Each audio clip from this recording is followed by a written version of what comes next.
Quiero saludar con mucho amor a todos mis hermanos y amigos y desearles en estos tiempos difíciles la paz de nuestro maravilloso Señor Jesucristo.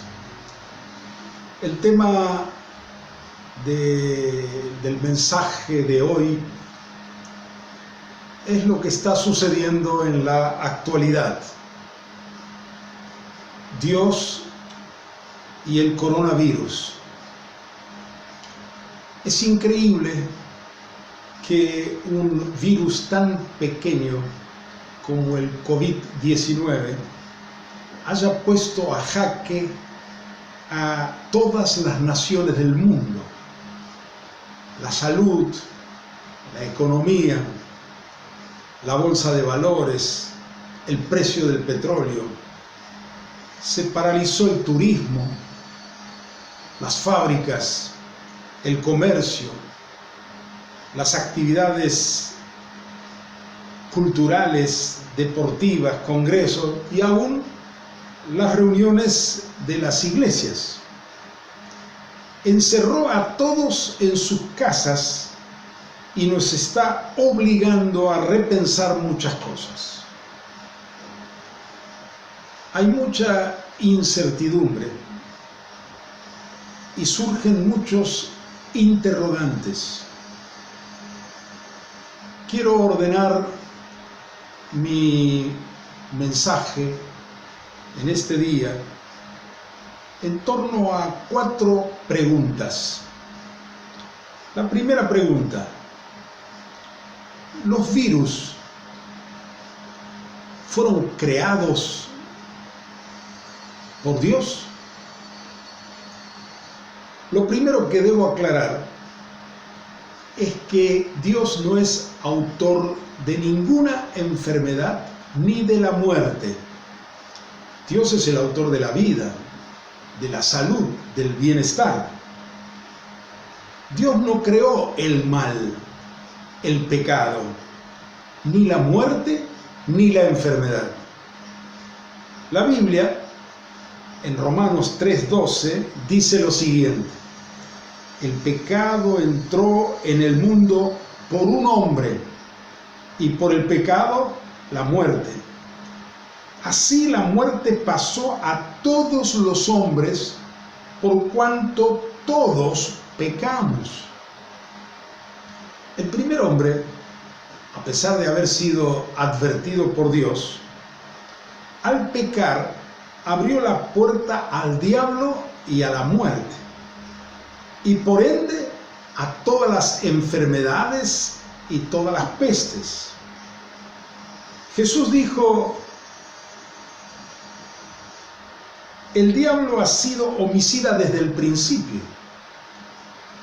Y también declaró, refiriéndose al diablo: el ladrón no viene sino para hurtar y matar y destruir. Pero yo he venido para que tengan vida y para que la tengan en abundancia.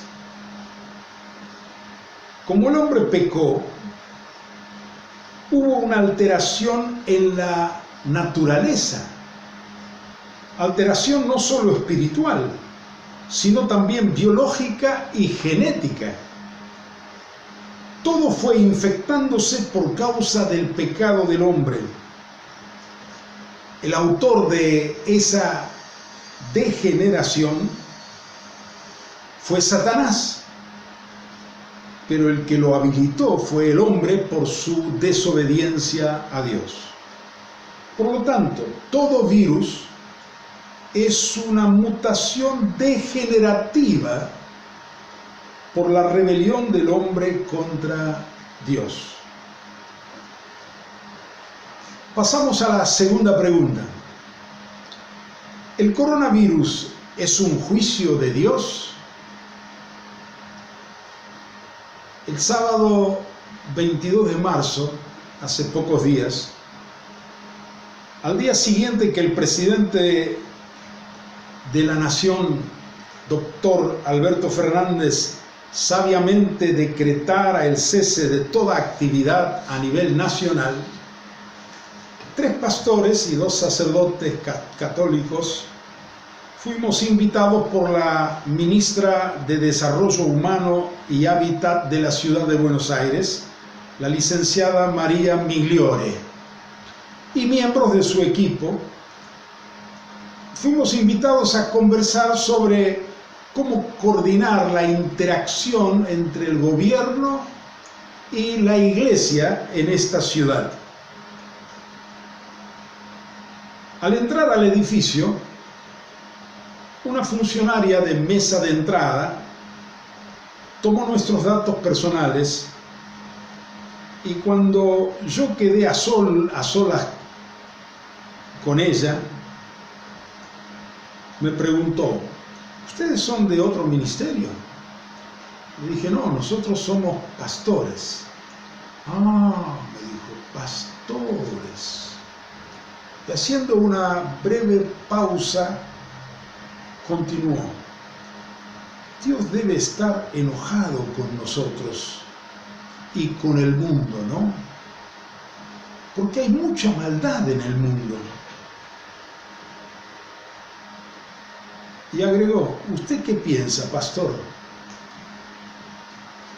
Yo le respondí: bueno, coincido con usted, pero también se lo puede ver de otra manera. Dios ama mucho al mundo y por eso permite esta pandemia, para que el mundo se arrepienta y cambie. Mire, le digo, gracias a esto nuestro país, el oficialismo y la oposición ya están trabajando en forma unida. ¿No es bueno eso? Claro que es bueno, me respondió. Bueno, volviendo a nuestra pregunta, ¿el coronavirus es un juicio de Dios? Quiero explicarlo así. En la Biblia encontramos 2 clases de juicios. El primero, juicio como castigo correctivo. El segundo, juicios condenatorios, con sentencia, con veredicto.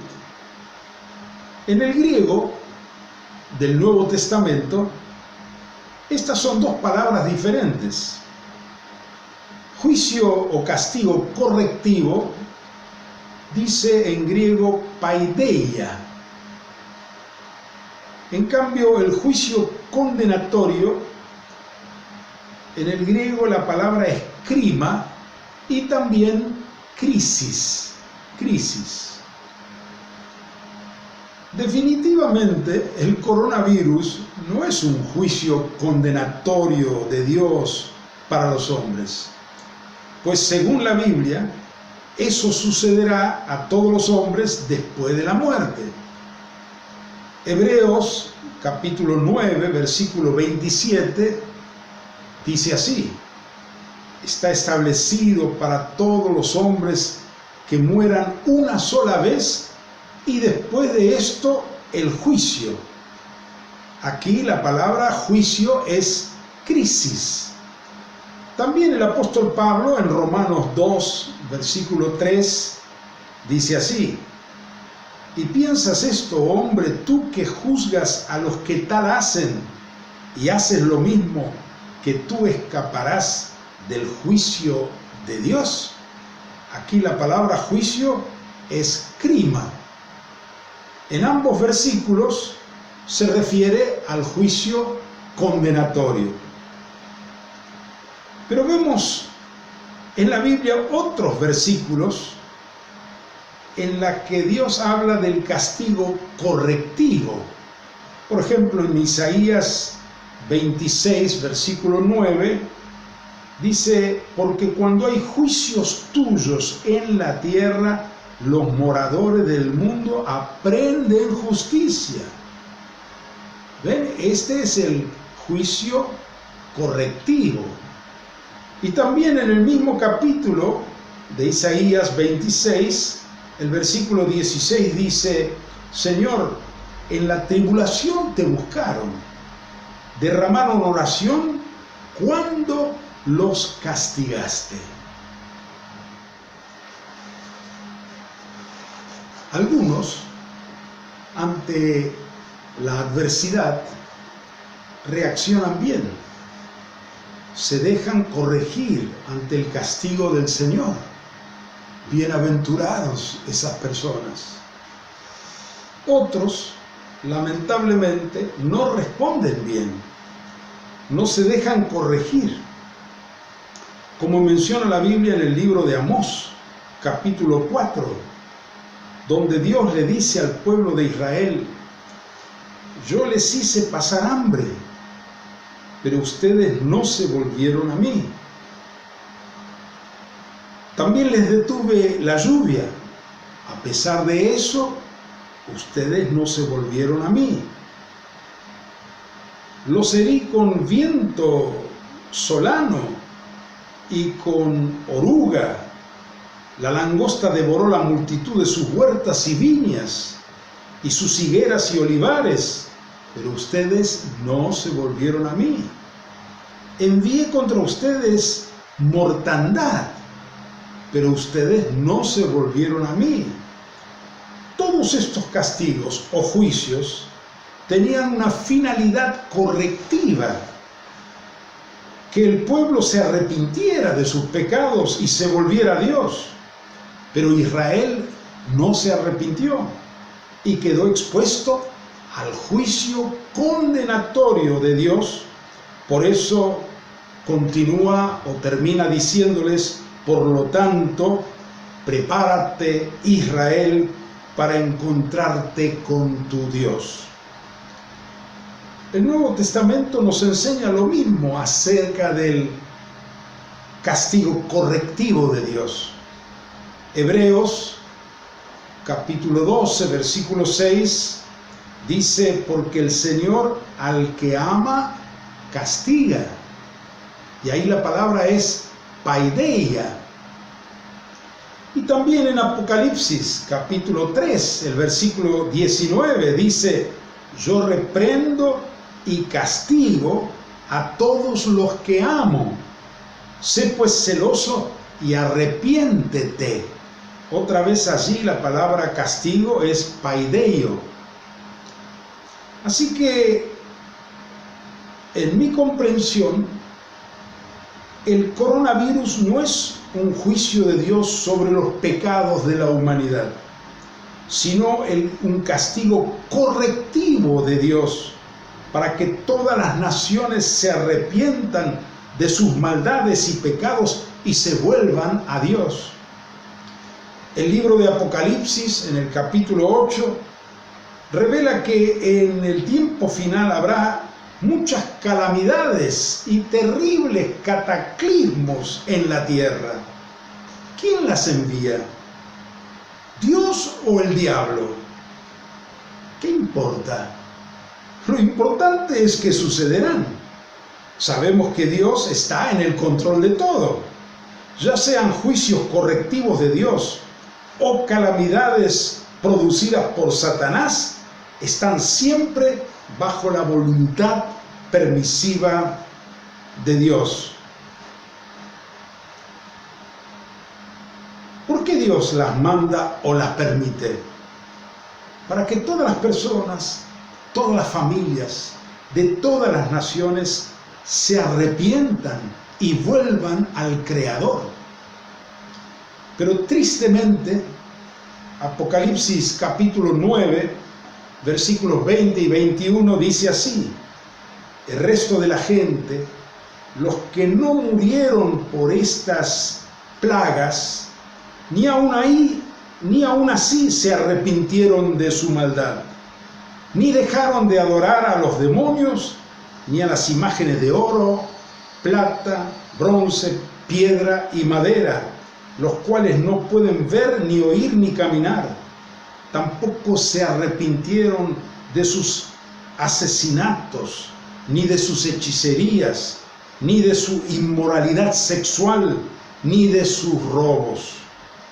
La intención de Dios es corregirnos y no destruirnos. Pero el que no se arrepiente con el juicio correctivo de Dios, un día tendrá que enfrentar el juicio final, el juicio condenatorio con sentencia firme. Esto lo explica bien Apocalipsis capítulo 20, desde los versículos 11 en adelante. Vamos a la tercera pregunta, quizás la más importante. ¿De qué nos tenemos que arrepentir? Pecado ha habido siempre, pero cuando la humanidad rebasa la copa, Dios en su misericordia interviene en forma drástica. Interviene por amor a esta generación y a las generaciones futuras para corregir el equivocado rumbo por el que estamos yendo. ¿Cuándo ha habido más injusticia en las naciones que en nuestros días? La brecha entre los ricos y pobres es cada vez mayor en la gran mayoría de las naciones del mundo. La revolución tecnológica del siglo XX y XXI, en vez de producir un bienestar para todos, aumentó sideralmente la injusticia social. Pensemos solo en nuestro país. Un Dios de amor puede ser indiferente ante el hecho que haya millones de niños y mayores que para comer tienen que ir cada día a los comedores. ¿Es justo que tengamos casi un 40% de pobres en un país tan rico y bendecido por Dios? ¿Qué siente Dios ante la corrupción de gobernantes, empresarios y sindicalistas? ¿Qué siente ante tanta violencia en los hogares, en los boliches, en los estadios, en las calles, tantos homicidios, femicidios y crímenes? ¿Qué siente Dios cuando ve a tantos que intencionalmente lo ignoran a Él y descaradamente defienden el matrimonio homosexual, el aborto, el divorcio, el sexo libre, el vivir en pareja sin casarse y tantas otras anormalidades en la sociedad?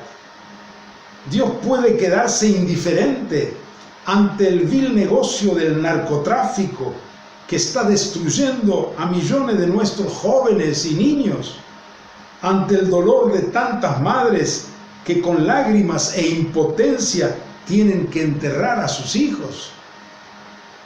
Necesitamos arrepentirnos de todo esto y de mucho más y volver a Dios. La conversión debe ser de cada uno. Cada uno sabe bien de qué pecado se tiene que arrepentir. Necesitamos volver a Dios. Necesitamos ser una nación santa, que ama a Dios, obedece sus mandamientos y ama a su prójimo como a sí mismo.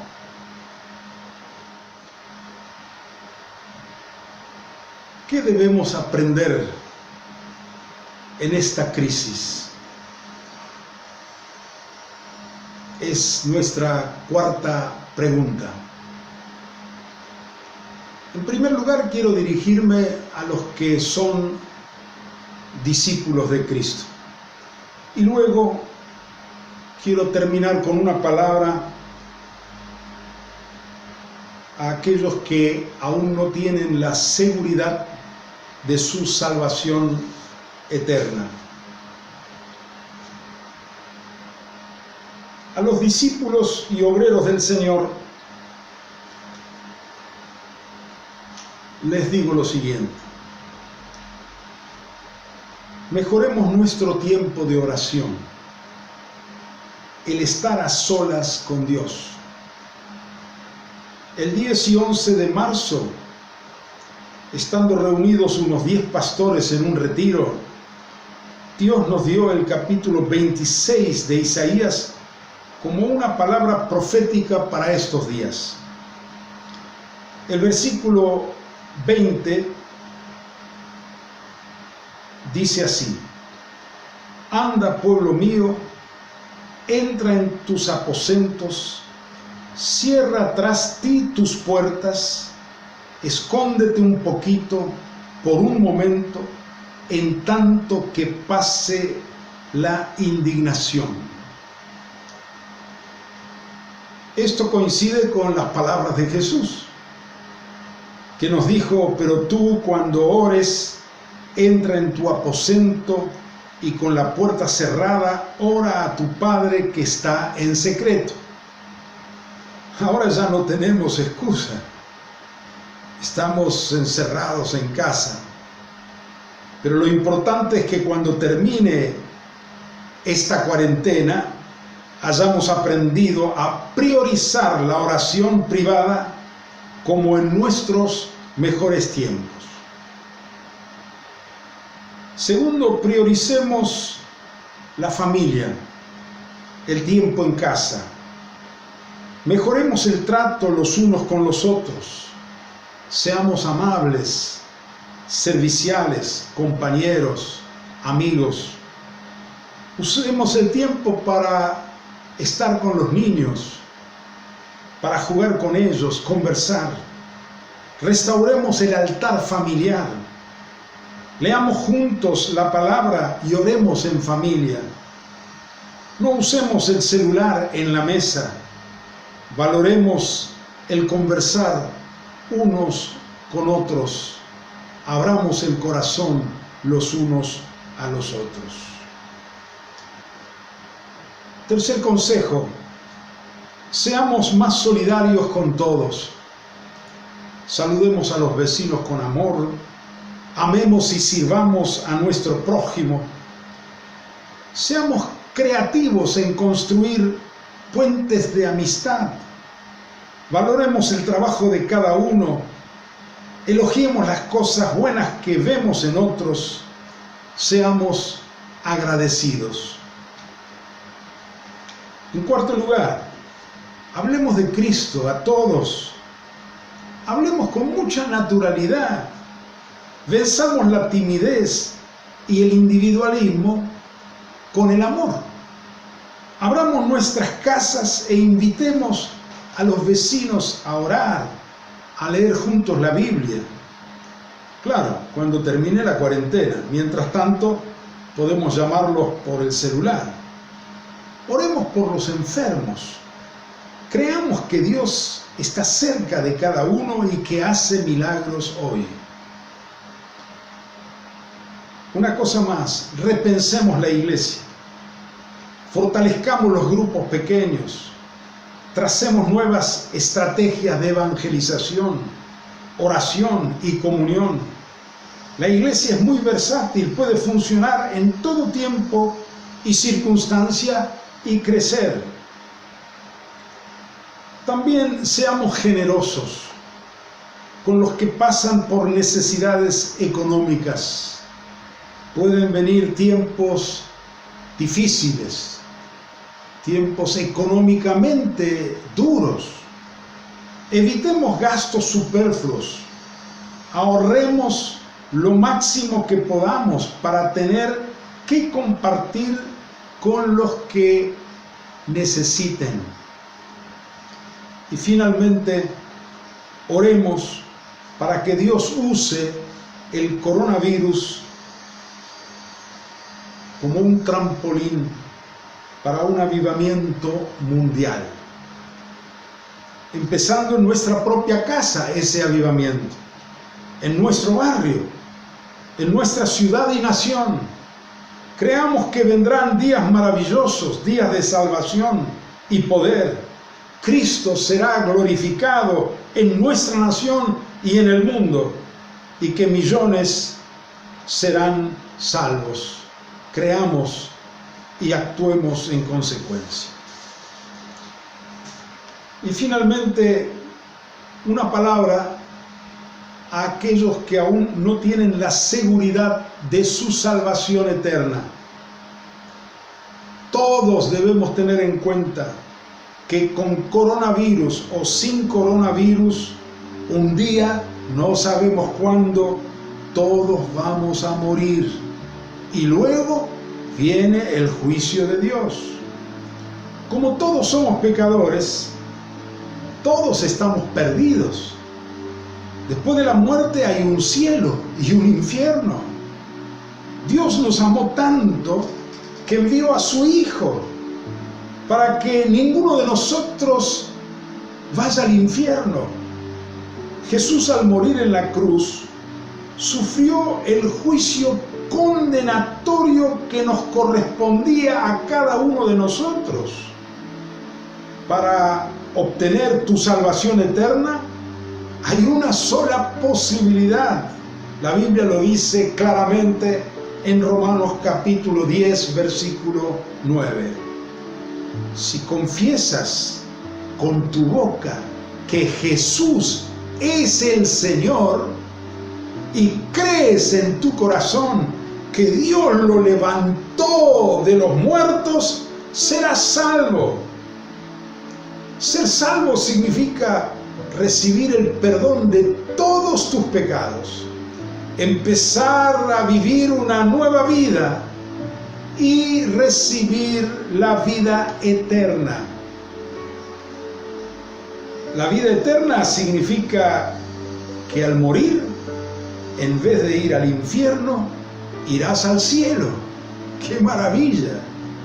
Pero este gran beneficio tiene una condición: creer en tu corazón que Dios levantó de los muertos a Jesús y confesar, declarar con tu boca que Jesús es el Señor. Es entonces cuando se produce el gran cambio en tu vida. Confesar a Jesús como Señor significa que lo reconoces como el dueño de todo lo que existe y por lo tanto el dueño y Señor de tu vida y de todas tus cosas. Significa que lo reconoces como Dios, como máxima autoridad sobre tu persona. Te invito ahora, allí donde estás, que te arrodilles delante de Dios y le digas así. Ahora, arrodíllate y di estas palabras conmigo. Padre Dios, creo de todo corazón que tu Hijo murió por mis pecados en la cruz. Creo que tú, oh Padre, lo resucitaste de los muertos. Creo y confieso que Jesús es el Señor. Por lo tanto, lo reconozco como mi Señor. Señor Jesús, abro ahora mi corazón y te recibo para que vivas en mí y gobiernes mi vida para siempre. Gracias por tu perdón y por tu salvación. Amén.